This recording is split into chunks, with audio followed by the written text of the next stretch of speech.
Thank you.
Roma.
turirimbane twese Ebenezeri kuko twese Uwiteka tuzaba.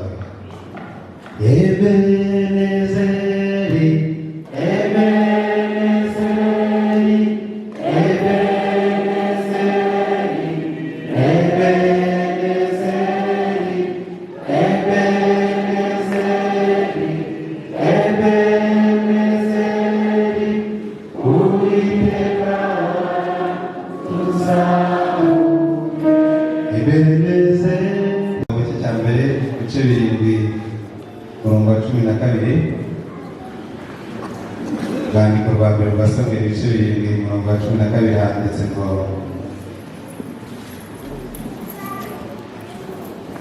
maze Samweli yenda ibuye ayishinga hagati y'imisipa n'ishe arihimba izina Ebenezeri ati Uwiteka tuzahuye kugeza n'ubu. Amen. Duhimana bashya ire dusuhuza iteraniro tukire mu gatatu. Amen. Amen. Bizizaho isabukuru y'imyaka 25 tumaze twitwa Ebenezeri. Ntabwo ari isabukuru y'imyaka tumaze turiho, ahubwo iyo umuntu yiswe izina buriya ni kuvuga ko ari ababonye aho abarizwa cyangwa ikiranga. Twagakwiye kuba twarayizihije mu mpera z'ukwezi kwa 10 umwaka ushize, ariko kubera biriya bibazo bya covid n'ibindi bitari byasobanuka neza nibwo twavuze ngo tuyishyire muri iki gihe aho abantu batacyangwa kukamunwa bashobora kwicarana, bashobora kwishimana. None nibyo mwabonye uyu munsi. Amen. Turebe Ebenezeri. Iyo uvuze Ebenezeri ubu ubara barindwi 80, ni ukuvuga abagabo cyangwa igitsina gabo 29, 21 n'igitsina gore abantu 59. Ariko Ebenezeri n'ingari hari umuntu wakoresheje akajambo keza cyane, ni wavuze mu mwanya w'abaterankunga mu mwanya muto twarimo, yavuze ngo ntabwo cyitwa Ebenezer Choir, ni Ebenezer Family. Nabyumvise ngo ni umuryango mugari wa Ebenezeri. Impamvu ni iyi, ni uko twahoze tureba tugasanga turi bagari nyine impande zose. Twatangiye rero kera cyane, kera rwose abana batangiriye kwiga iby'Imana bakiri mu ishuri ry'icyumweru.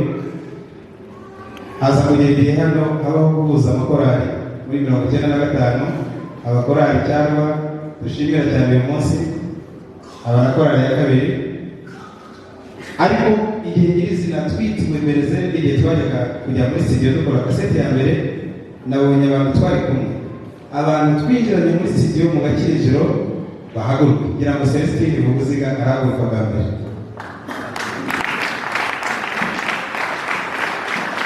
Ngaba nibo bagize uruhare mu yitwa ry'izina Ebenezeri tujyana muri studio mu Gakiriro ya ADEPR. Amen. Nimwicare. Amazina menshi cyane twatoranije, twagiye kubona tubona izina rya Gakiriro ryo rifashwe atwita Ebenezeri.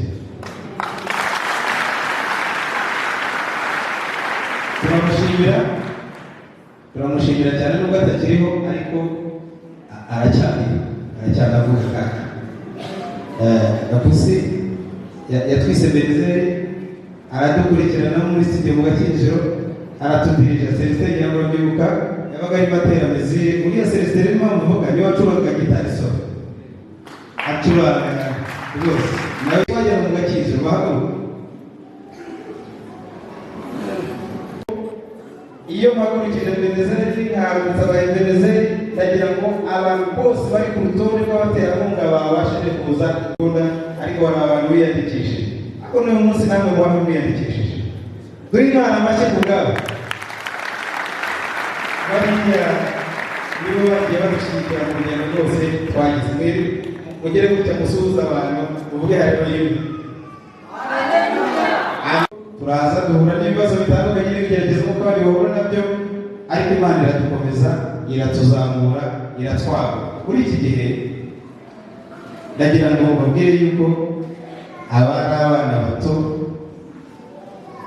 ndumva nubwo bose badahari, sinibuka ariko hari umuntu umwe batubwiye ko agiye mu kazi. Abantu bari muri korali Benezeri cya gihe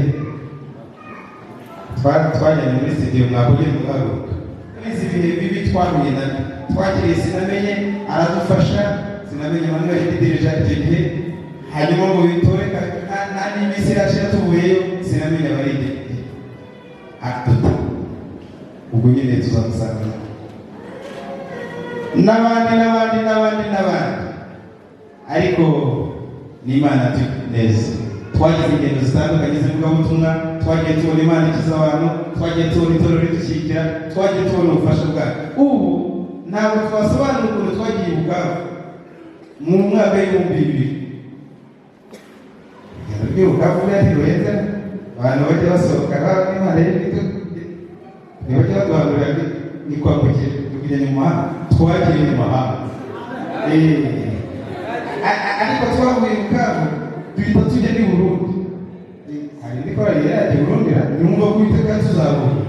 Twagiye ni Burundi, asigaye Burayi, ariko naho twageze. Ubu se mu mashadaragari ajya agenda babwira ibintu. Uzi ko icyo gihe umuntu wari ukomeye cyane twageraga ari umunyeshuri wigaga muri segonderi, ariko Uwiteka Imana yaratuzamuye. Ubu dufite za PhD, za masters, za bachelor's degree, ate harya nazo zibaho, na za ade n'ibishwi n'utuntu twinshi cya kagono. N'Uwiteka ngo tuzamuye. Ariko kandi dufite n'abahinzi bibeshejeho, dufite n'aborozi, dufite n'abacuruzi.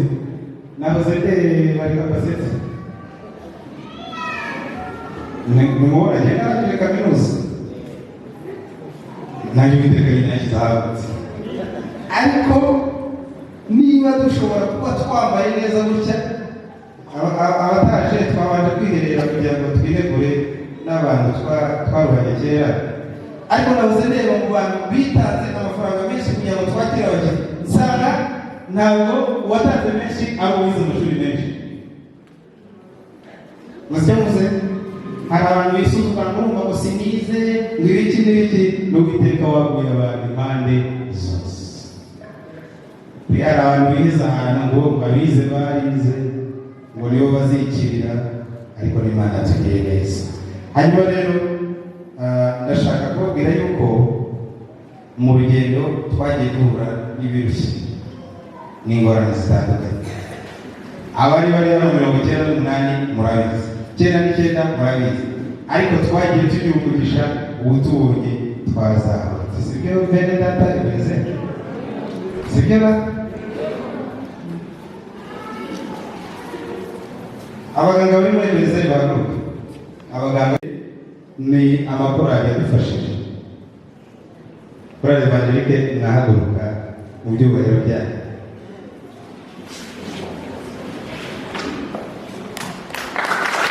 Nibo babaye abarezi b'abagabo, kandi uhereye tukibaho nibo badutozaga inzira ijya ku Mana.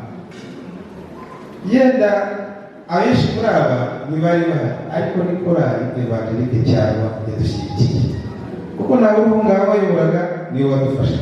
Madamu wa Korinde nibo badufasha, batate ba muri Kenya nibo badufasha. Abo bose bagiye baduha akaderema mu buryo bw'umwuka, none turabo turiho. Imana ibamugisha, mubashimire.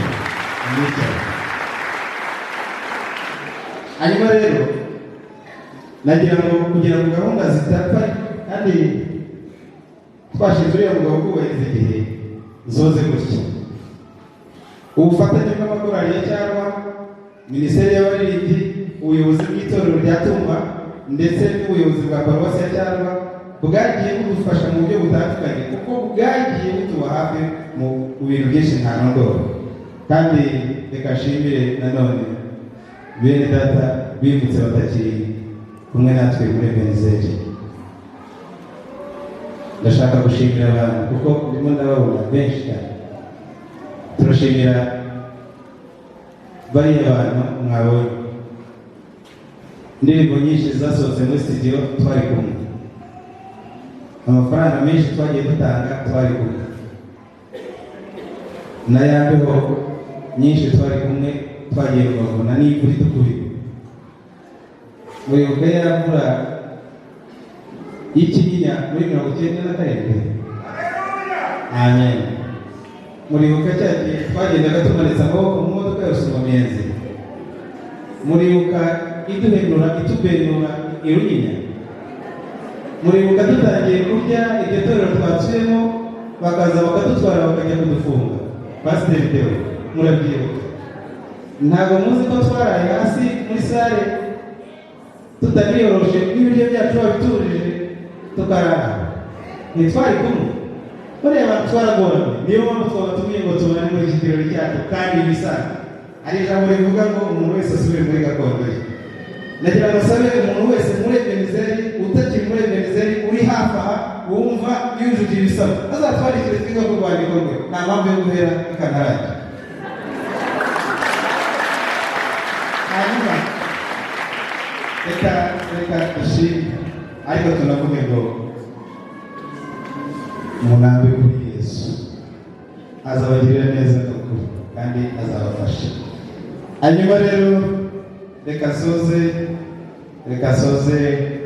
mbabwira ko Ebenezeri mushobora kuyisanga kuri YouTube channel yacu yitwa Ebeneza Choir, cyangwa uzasanga indirimbo.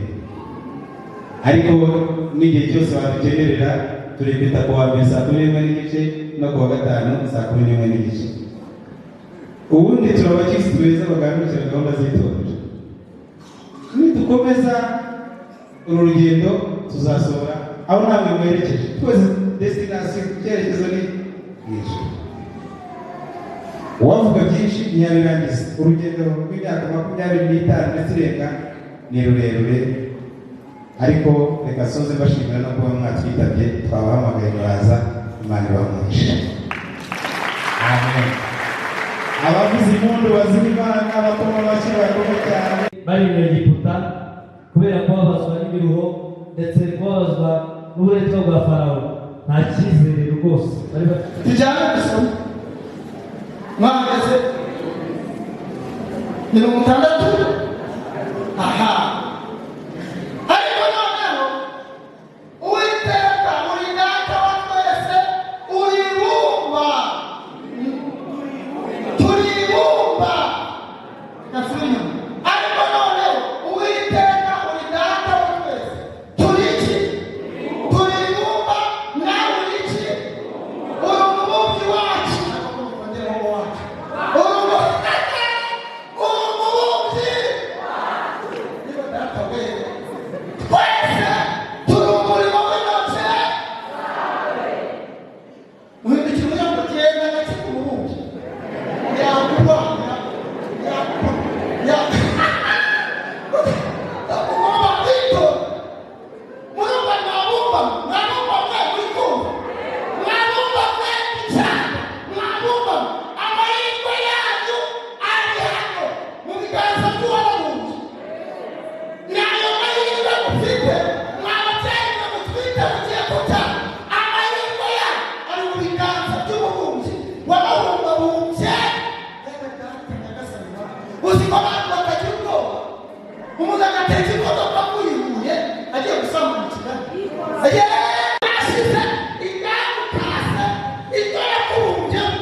Besa, dalam hidup yang sudah, memberikan sesuatu. Ia orang yang berbeza, orang hidup yang. Ayo memberikan semua kandis, imunis, umumnya, langsung berkomentar. Ada kalau bahasa menutup yang berbeza, bisa menutup.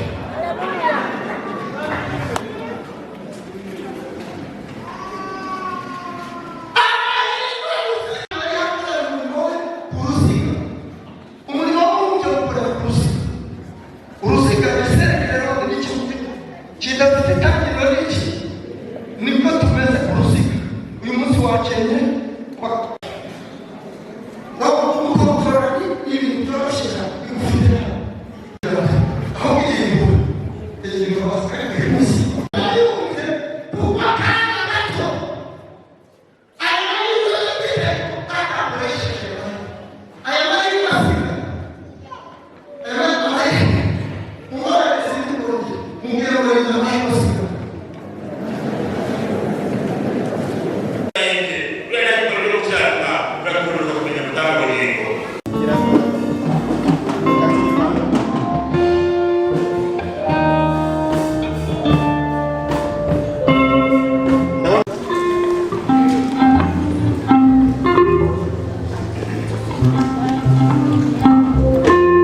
Reka dusabe itorero muhaguruke kugira ngo dufatanye na Ebenezer gushima Imana. Ntabwo tuwukore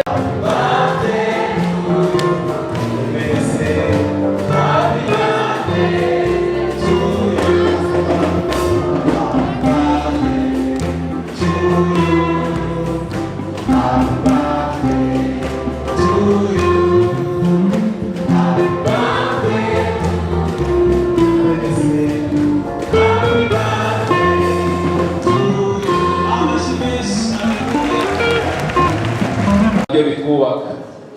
Abo tugiye guhamagara hano tubashimira ku mugaragaro, si uko hari ibindi bikomeye, ahubwo ni ukubasabira umugisha kandi twifuza yuko umurimo n'ubundi mukomeje gukora mwawugumamo. Rero muri abo bantu bagiye gushimirwa, turagira ngo twongere twinginge umushumba w'itorero, umubyeyi wacu, igire hano imbere kuko nibo tubanza guheraho dushimira kandi bari budufashe nanone kugenda dushimira abandi. Rya Cyarwa ni itorero dushimira, ni itorero tuzirikana ko ryadushyigikiye mu buzima butandukanye. Nta namwe twagiye mu ivugabutumwa ngo tugende twenyine, nta na rimwe twateguye igikorwa ngo batureke twijyane, kandi n'inzira ziziguye zigoranye twagiye ducamo batubereye abaterankunga ba mbere n'abajyanama beza ndetse ababyeyi mu by'umwuka. Niyo mpamvu nyakubahwa mushumba twateguye impano nk'ikimenyetso cyo kuzirikana yuko muri ababyeyi batureze neza. Nkasaba visi perezida uyifite hafi aha ayibashyikirize, ni ikimenyetso cyo gushimira itorero n'ubuyobozi bwiza bw'iri torero ryacu rya Cyarwa, badufashe kubashimira. Nagira ngo nsabe uhagarariye umuryango w'Agapusi, ndabona kare bari hafi, naze impano yabo nibe hafi, sinzi niba ifite, aze hafi hano kugira ngo tumushimire. Nabibabwiye, Gapusi niwe watwise Ebenezer, niwe wadutoje indirimbo za mbere, niwe wagiye adufasha mu buryo butandukanye, uretse ko mu bintu bitandukanye twagiye tubona, ndumva turamushimira. Nabishaka aze kuyifungura. Ni rya jambo rivuga ngo ineza y'umuntu niyo imutera gukundwa. Ni umubyeyi watubaye hafi, uretse no kutwigisha indirimbo no kutuba hafi muri ibyo, yagiye anadushyigikira mu buryo butandukanye nk'umuterankunga mukuru wakora Ebenezer. Ebenezer rero izirikana ibyo byose, kandi nubwo atakiriho ariko aracyavuga imirimo yagiye adufasha adukorera ni myinshi. Niyo mpamvu iyi mpano Ebenezer yashyizeho amagambo meza asobanutse ashimira umubyeyi. Agira ngo rero Imana ibahugisha, uzatubwirire umuryango muti Ebenezer irazirikana ineza yawe. Reka asubize ijambo hanyuma ikomeze. Iriya Yorodani ni Yorodani turayubaha, turavuga ngo amakaro yose azayubaka Ebenezer izayatanga mu gihe cya vuba. Imana ibahugisha mushumba. Murakoze. Perezida agume hafi n'umushumba bagiye kudufasha kongera gushimira abandi twatekereje kuri uyu munsi. Turagira ngo uhagarariye abafatanyabikorwa cyangwa abaterankunga yigira imbere tumushimire nawe umugaragaro. Kandi mugikomeje inyigisho n'impuguro n'izindi nkunga mwagiye muduha ngo tuba abaririmbyi bakwiriye kuvuga ubutumwa bwiza bujuje indangagaciro za Kristo byatugiriye abo turi bo, kandi turabizirikana. Imana ibahe umugisha.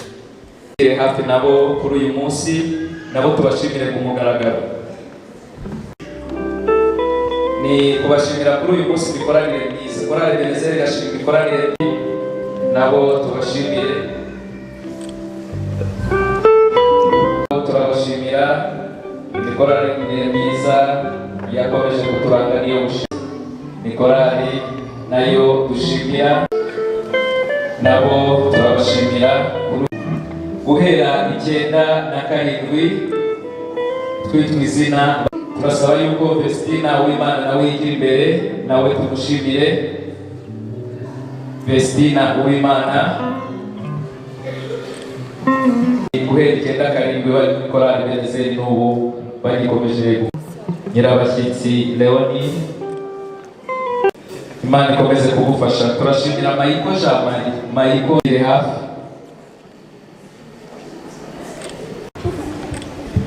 Mukankusi Donatille, icyemezo cyabo cy'ishimwe ntabwo twakizanye ariko zirahari. Korali Ebenezer irabashimira. Imana rero ibahumugisha, numva twaha Imana amashyi twese tukayishimira, dushimira n'itorero.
baribye muri bare Brezeri abumva bafatanya indirimbo ibihe zisoza bigire hino abumva ari barimo baribye muri Brezeri kera tutakiririmba abumva babishaka baze turirimba indirimbo ebyiri dushimira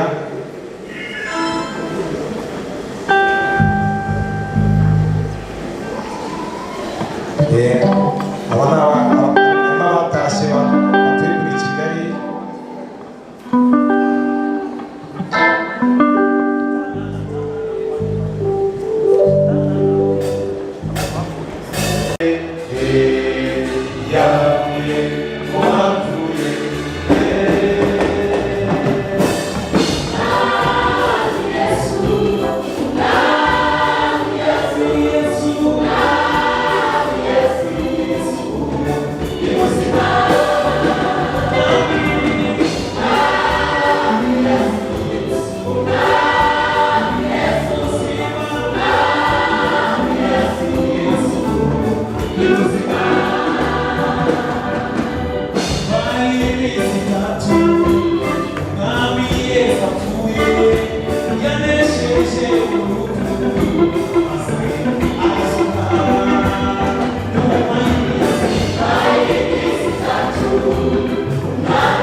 Patiko, Pinango,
Bye.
twese ababaye aha ngaha hari ibintu byinshi twaretse, hari ibintu byinshi byacu iby'isi byahombye, ariko ubugingo bwacu burahembutse.